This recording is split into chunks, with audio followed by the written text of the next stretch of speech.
Okay, this is 28 through 33, very similar to what you just did in the matching part before. Okay, I'm going to read through the descriptions and you are to find which character it matches. The spy for the greasers. Becomes a crybaby after he gets his hair cut.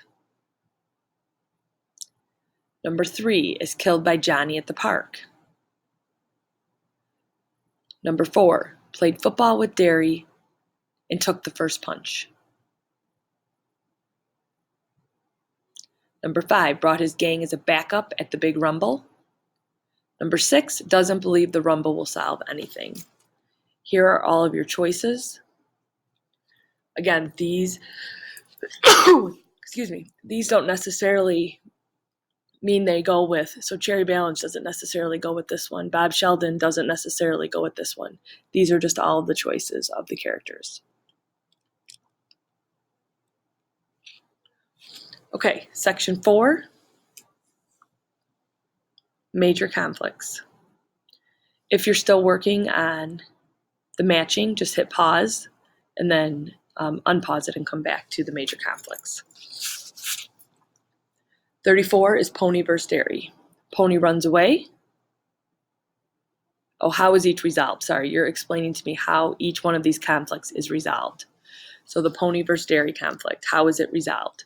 When Pony runs away, when Pony appears before the judge, when the 3 brothers talk in chapter 12 at the park, or Derry hits Pony. Number 35, the Soch versus the Greasers. This conflict is supposed to be resolved when Johnny dies, Daly dies, when the Soches appear in court, or when the Greasers win the rumble.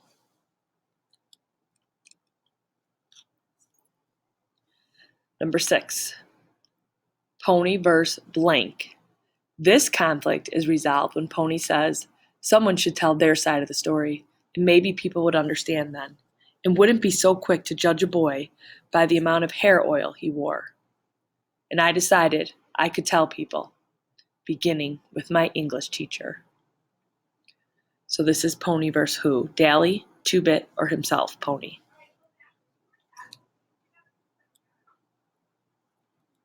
Okay, for section 5, we're going to read the passages on the paper.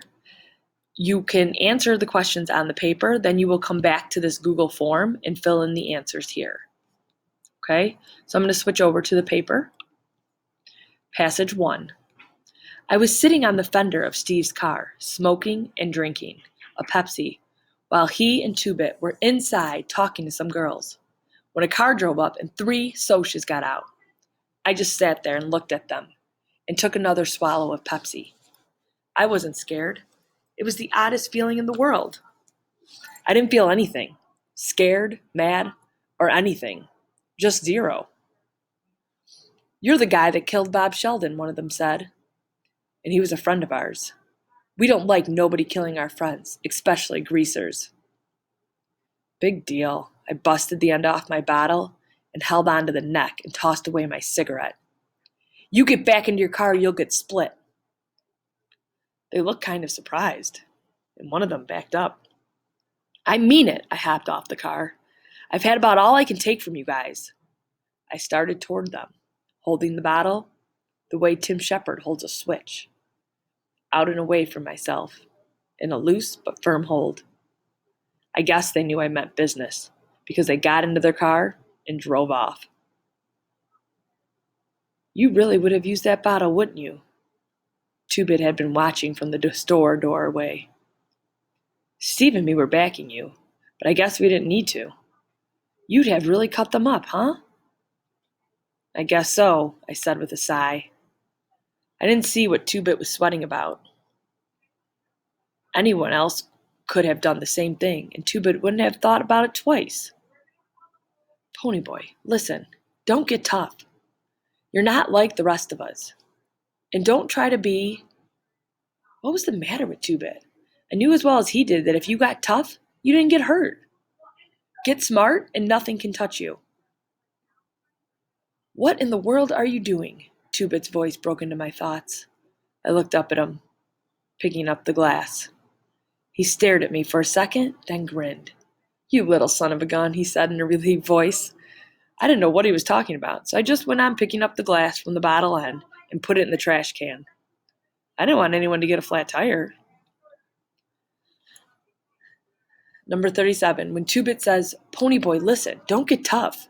You're not like the rest of us, and don't try to be." Which word can best describe his tone? Rude, concerned, or angry? Number 38, I knew as well as he did that if you got tough, you didn't get hurt. Get smart, and nothing can touch you. This thought that Ponyboy has is a reference to something Soda Pop told him or something Dally told him. So even if you don't remember, think about which character would say that, Soda Pop or Dally. 39. "You little son of a gun," he said in a relieved voice. Why is Two-Bit relieved when he says this? He is happy that Pony hasn't really changed because he is still kind enough to pick up the glass. He is sad that Pony has changed. He is glad that Pony got the Socias to leave.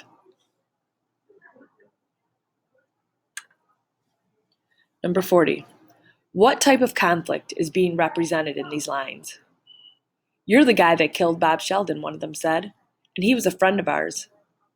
We don't like nobody killing our friends, especially greasers." Big deal. I busted the end off my bottle and held onto the neck and tossed away my cigarette. "You get back into your car, you'll get split." Ponyboy's internal conflict or external conflict, person versus person?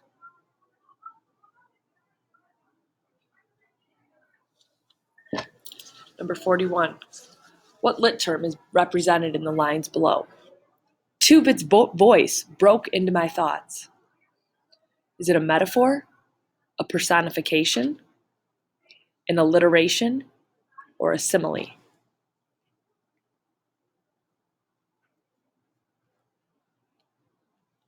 Passage 2.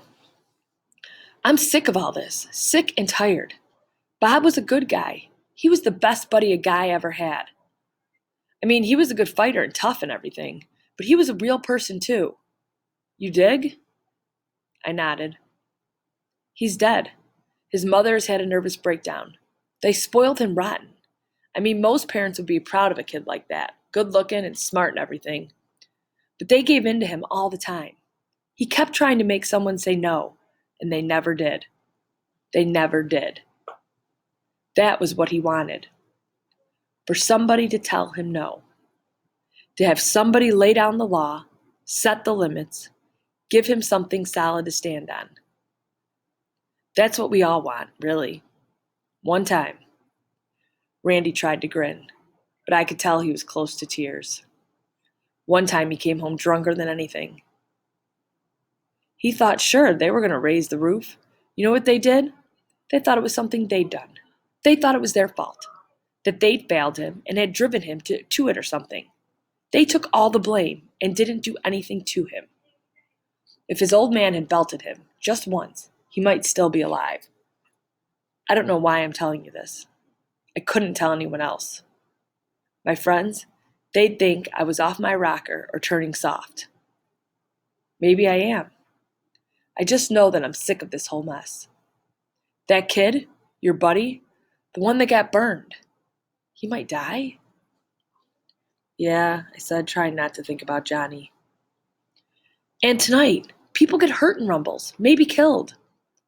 I'm sick of it because it doesn't do any good. You can't win, you know that, don't you? When I remained silent, he went on. You can't win, even if you whip us.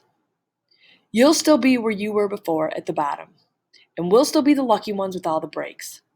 So it doesn't do any good. The fighting and the killing, it doesn't prove a thing. We'll forget it if you win, or if you won't. Greasers will still be greasers, and socias will still be socias. Sometimes I think it's the ones in the middle that are really the lucky stiffs. He took a deep breath. So I'd fight if I thought it'd do any good. Okay, in the next video, I'll read the questions.